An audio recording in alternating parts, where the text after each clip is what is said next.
Assalamualaikum warahmatullahi wabarakatuh. Selamat malam semuanya. Kali ini kita akan melaksanakan presentasi statistik ya.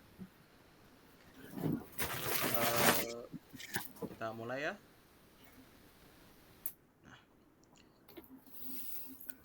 Dengan tema pengujian hipotesis regresi atau regresi sederhana, kita mengambil judul hubungan regresi atau pengaruh antara penggunaan aspek-aspek YouTube dan minat belajar mahasiswa. Saya Arya Gading dengan NIM 202108011321.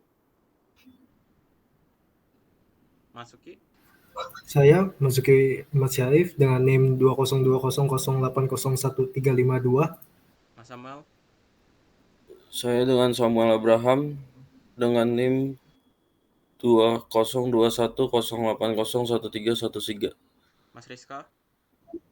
Ya, saya Rizka Satria Septirehan dengan NIM 202208012227. Oke, izinkan saya menjelaskan duluan, teman-teman. YouTube adalah sebuah platform media sosial yang dalamnya memuat online video atau dalamnya terdapat berbagai macam video, baik video hiburan maupun video edukasi. Video ini tersedia dan bisa diakses oleh siapapun, kapanpun, dan dimanapun.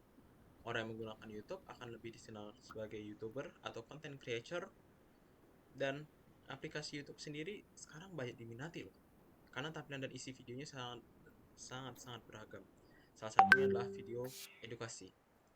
Video edukasi ini sangatlah membantu dan sangat dibutuhkan dalam dunia pendidikan di zaman sekarang. Pendidikan ini memiliki peran yang sangat penting dalam mengembangkan SDM yang lebih unggul, dan lembaga pendidikan sendiri dituntut untuk lebih kreatif dan inovatif dalam menciptakan media pembelajaran yang lebih menarik bagi mahasiswanya. Dalam konteks pembelajaran, YouTube dapat dimanfaatkan oleh mahasiswa dalam mencari dan membagikan informasi berupa pengetahuan dan praktik. Rumusan masalahnya apa dalam penelitian ini? Kita ingin tahu nih, X1, X2, X3-nya itu memiliki pengaruh apa terhadap variabel Y. Sama jika X1 sama X2 dan X3 secara bersama-sama dijalankan, apakah mereka memiliki pengaruh yang signifikan terhadap variabel Y. Dan tujuannya adalah untuk menentukan dan memeriksa sejauh mana penggunaan YouTube bisa berpengaruh terhadap minat belajar mahasiswa dalam melakukan penghitungan manual dan SPS sebagai pembanding untuk meningkatkan efisiensi secara optimal dalam menerapkan metode kuantitatif, terutama dengan fokus pada analisis regresi linear berganda. Dalam konteks penelitian ini, tujuan utamanya adalah memastikan bahwa tingkat keakuratan dan validitas hasil analisis yang dihasilkan mencapai tingkat optimal yang diinginkan sesuai dengan tujuan penelitian yang telah ditetapkan. Tinjauan pustaka. Regresi linear berganda adalah metode analisis statistika yang digunakan untuk memprediksi nilai sebuah variabel respon Y berdasarkan dua atau lebih variabel prediktor, contohnya X1, X2, dan seterusnya.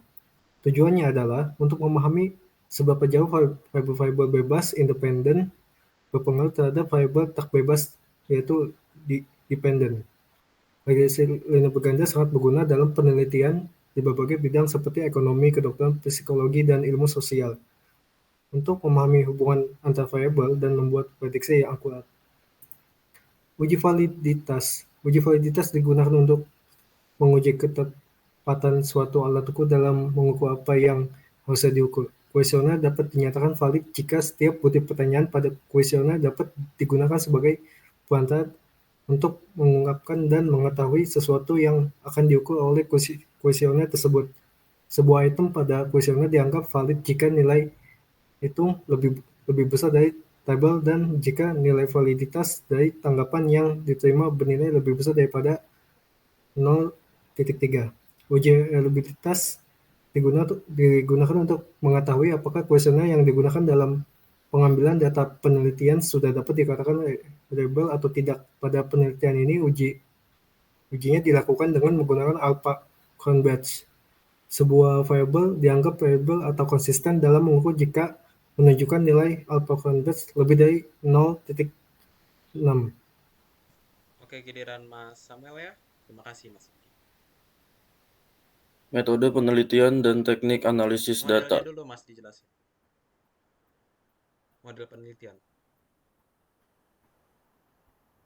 Sorry, gimana ya? Model penelitiannya yang ada gambar itu loh. Ya. Oke. Model penelitian. Bisa dilihat dari gambar ini, di sini ada 3 variabel,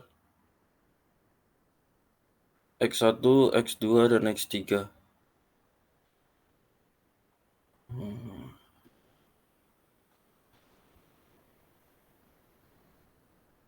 Dan kita langsung ke metode penelitian. Metode penelitian kuantitatif adalah pendekatan empiris yang mengumpulkan, menganalisis, dan menyajikan data dalam bentuk numerik. Tujuannya adalah menjelaskan dan memprediksi fenomena, serta mengembangkan dan menguji teori.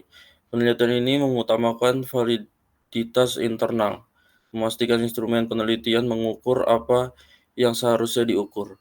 Metode ini sering menggunakan analisis statistik dan matematik dengan data yang dicatat dalam bentuk numerik.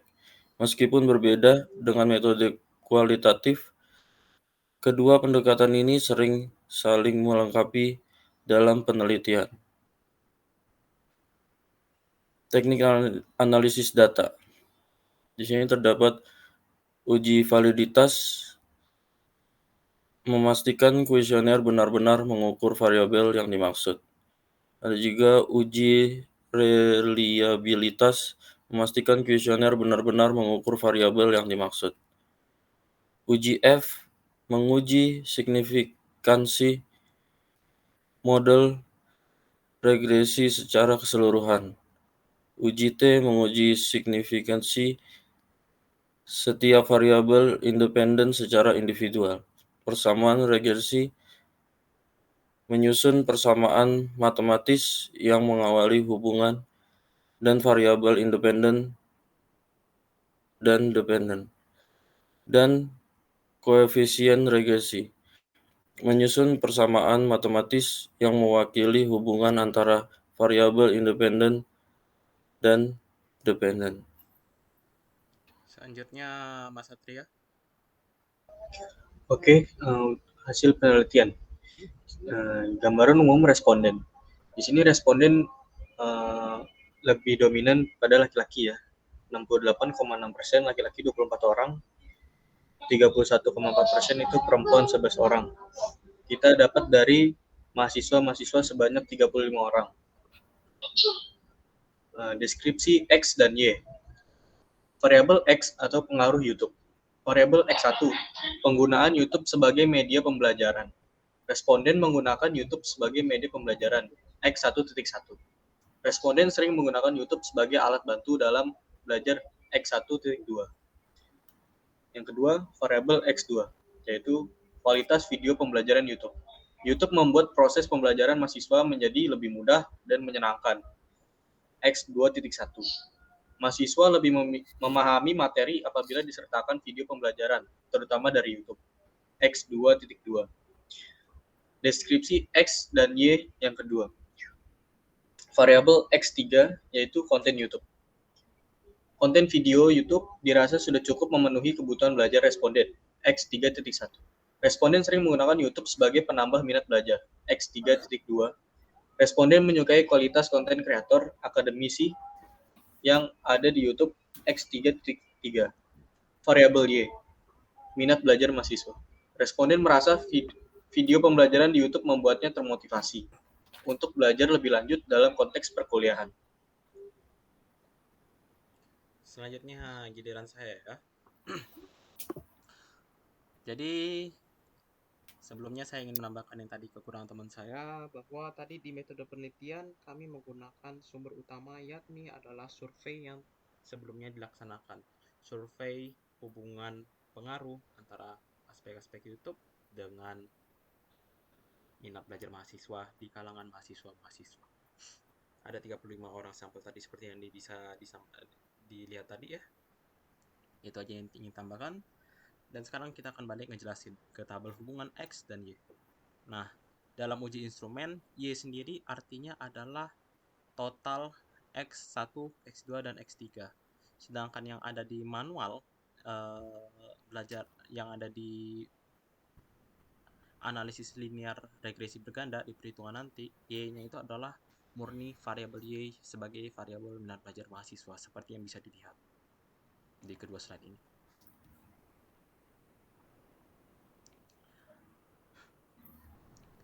Uji instrumen, uji validitas manual. Jadi uji instrumen itu ada dua ya, validitas sama reliabilitas. Diketahui ada 35 data, signifikansi yang kita tetapkan dari 5%, maka kita harus mengetahui R tabel, R hitung X1 sampai R3 dan pembandingannya apakah valid atau tidak.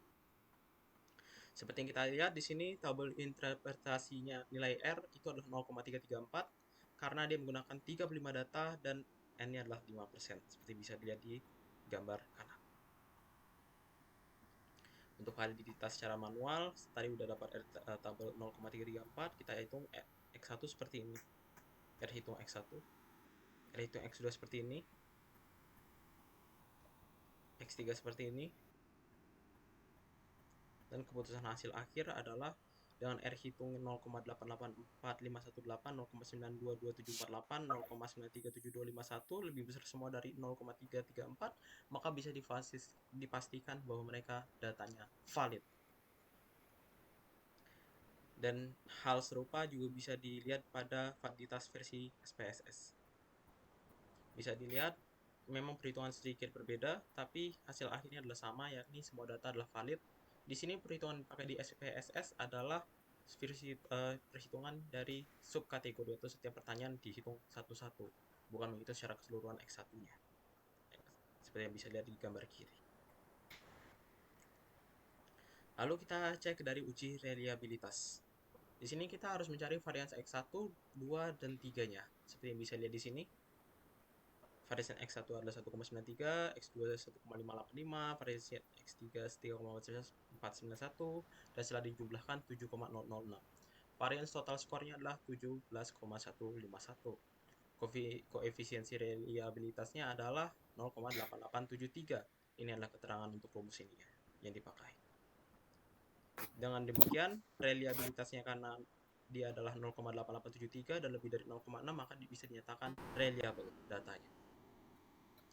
Hal serupa bisa didapatkan di SPSS, yakni kita melihat dari hanya angka alpha crunchbench yang langsung tergenerate. Ini 0,758, 0,834, 0,851, dan 1. Dan karena mereka semua lebih daripada 0,6 alfanya, maka mereka semua dinyatakan reliable. Sekarang kita akan ke analisis linear regresi berganda persamaan regresi manual. Silakan Mas Satria. Oke, baik. Di sini kita akan menganalisis linear regresi berganda bersamaan regresi secara manual. Pertama, kita menentukan metrik A dan metrik H-nya.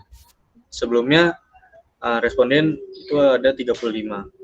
Pada metrik A, itu kolom pertamanya kita masukkan N. N itu tadi 35.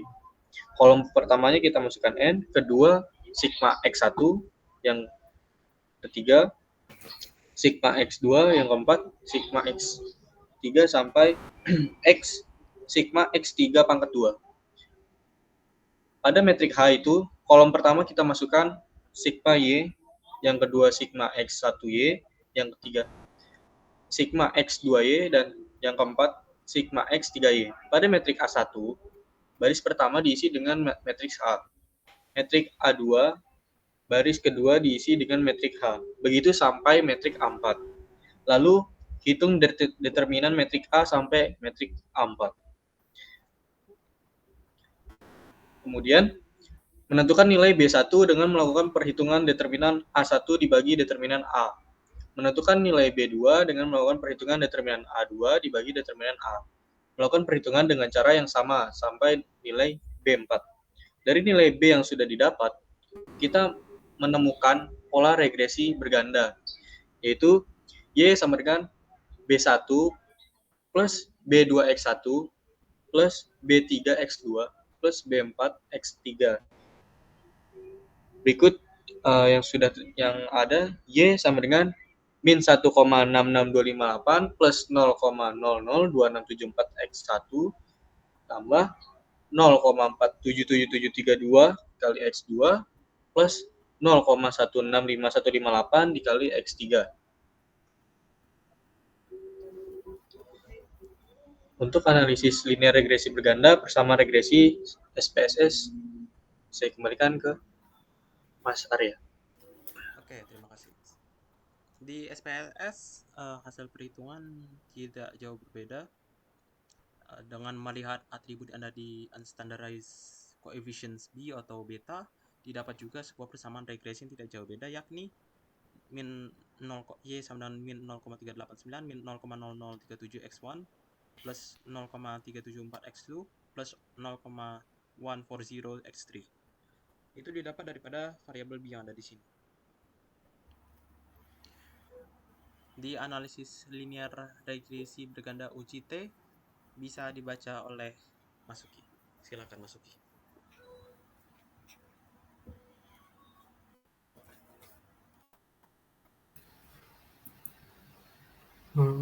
Sebelumnya maaf, Analisis linear regresi berganda uji T, SPSS. Oh. Terima kasih. Untuk analisa linear regresi berganda uji T SPSS yaitu variabel X1, X3 tidak memiliki signifikan terhadap variabel minat belajar mahasiswa. T hitung X1 yaitu 0,427X, T hitung X2 3,209 V, T hitung X3 1,893X. Derajat kebebasan pakai yang disebut 31. T table yaitu 2,0395. Jika dihitung lebih besar dari T table berpengaruh artinya kesimpulannya H0-1 tidak terdapat pengaruh X1 terhadap Y. HA-2 terhadap pengaruh X2 terhadap Y. H0-3 tidak terdapat pengaruh X3 terhadap Y. HA-4 terdapat pengaruh X1, X2, dan X3 terhadap Y.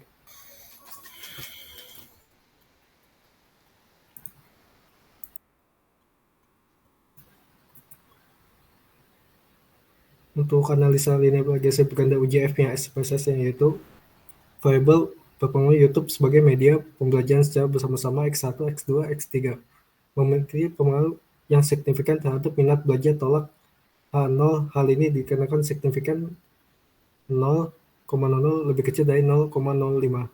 Diketahui DF pembilang DF1 yaitu sama dengan 3, diketahui DF penyebut DF2 sama dengan 104, diketahui F hitung yaitu 24,315, diketahui F table 2,911334. Maka F hitung lebih besar dari F table, H1 diterima dan H0 ditolak. Itu kayaknya DF2-nya itu sebenarnya itu 34 itu. Cuman itu typo aja itu mungkin ya Masuki ya. Oh iya betul. Oke. Silakan Mas Samuel baca kesimpulan. Kesimpulan, variabel X2 dan secara bersama-sama X1, X2, X3 memiliki pengaruh terhadap variabel Y. Hasil data survei dinyatakan valid dan reliable dengan data responden yang dipunya adalah 35 orang. Hal ini juga diperkuat dengan dilakukan uji analisis linear regresi berganda. Persamaan linear bisa didapatkan dan serupa baik secara manual dan PSS. Uji T dan uji F yang menghasilkan derajat kebebasan. T hitung keberpengaruhan variabel, derajat kebebasan, dan didapat juga pada uji F, bahwa H1 diterima dan H0 ditolak. Dengan demikian, data hasil survei bisa dipercaya. Oke. Demikian kami semua presentasi hari ini. Saya Arya Gading, Masuki, Mas Satria, dan Mas Samuel pamit undur diri semuanya. Terima kasih telah menonton video ini. Semoga bermanfaat buat kita semua dan bagi para penonton juga.